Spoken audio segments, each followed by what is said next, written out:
आप सबके नमस्ते बाटे। और ये वीडियो में कुछ खास बात होके वाला बा, यही से आपसे आग्रह बा कि वीडियो के आप पूरा देखम। कल 17 नवंबर के हमनी के बीच दूगो बहुत बड़ा गाना आई और दोनों बड़ा स्टार के गाना आई। एक गाना का नाम रहे दरदिया, दूसरा का गाना का नाम रहे घाव दे देबे। दोनों गाना को बहुत अच्छा खासा व्यूज मिल रहा बा। ये देख के दिल एकदम गदगद बा। अगर आप भोजपुरी के दर्शक हैं, भोजपुरी के श्रोता हैं, तो आपके इच्छा का करेला भोजपुरी के प्रति? अगर आप हमरा से पूछम तो हमारा तो एक इच्छा करेला कि भोजपुरी इतना बड़ा हो जाए हमारा ही जीवन में कि दुनिया में ऐसे बड़ा इंडस्ट्रीज कोनो ना रहे। भोजपुरी दुनिया के सबसे बड़ा इंडस्ट्रीज बन जाए। आप फैन के कर हैं, चाहे पावर स्टार पवन सिंह के हैं, चाहे खेसारी लाल यादव के हैं, चाहे भोजपुरी के कौन स्टार के फैन हैं, लेकिन फाइनली आप हैं तो भोजपुरी के दर्शक। भोजपुरी से ही पावर स्टार पवन सिंह बानी, भोजपुरी से ही हम बानी, भोजपुरी से ही आप बानी, भोजपुरी से सब स्टार बन।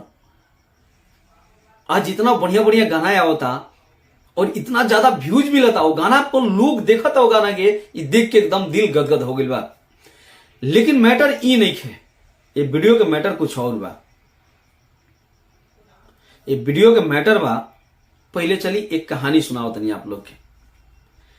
एक चिड़िया रहे जो किसान के खेत में अपन घोंसला लगेले रहे। किसान के अनाज जैसे तैयार भइल, किसान अपन अनाज के काटे लागल। किसान तो अनाज के काट दिलस, वही में ओकर घोंसला रहे चिड़िया के, वो घोंसला टूट गए। चिड़िया की इतना गुस्सा आई कि किसान जहां अपन अनाज काट के रखले रहे, वो अनाज के ढेरी में एक आग की चिंगारी लिया के डाल दिलस और दूर बैठ के खूब खुश रहे। लेकिन वो देखलस कि एक और चिड़िया अपना चोंच में पानी लेके वो आग पर डालत रहे। जौन अगिया लगेले रहे वो हंसत रहे, ई देख के कि पगली के चोंच के पानी से थोड़े ना आग बुझी, और खूब जोर से हंसत रहे। लेकिन जौन चोंच से पानी डालत रहे वो आके ओकरा से कहलस कि हंस मत, जब हमार तोर आकलन हुई ना तो एक तोर नाम आई आग लगावे में, हमार नाम आई आग बुझावे में। ये हमू जाना तनी कि हमरा चोंच के पानी से आग बुझी ना। तो हम हाथ जोड़ के आग्रह करतनी कि जितना यूट्यूबर बड़न, जौन ही खेसारी लाल, पवन सिंह और फलाना ठिकाना कैले बड़न, आप भोजपुरी से बड़ा नहीं हो सकत। और अपना कुछ फायदा खतीरा भोजपुरी जौन इतना रफ्तार से बढ़ रहा बा, जहां बढ़िया बढ़िया गाना आ रहा बा और लोग देख रहा बा, तो केहू के मन में केहू के खिलाफ दुष्प्रचार मत करी।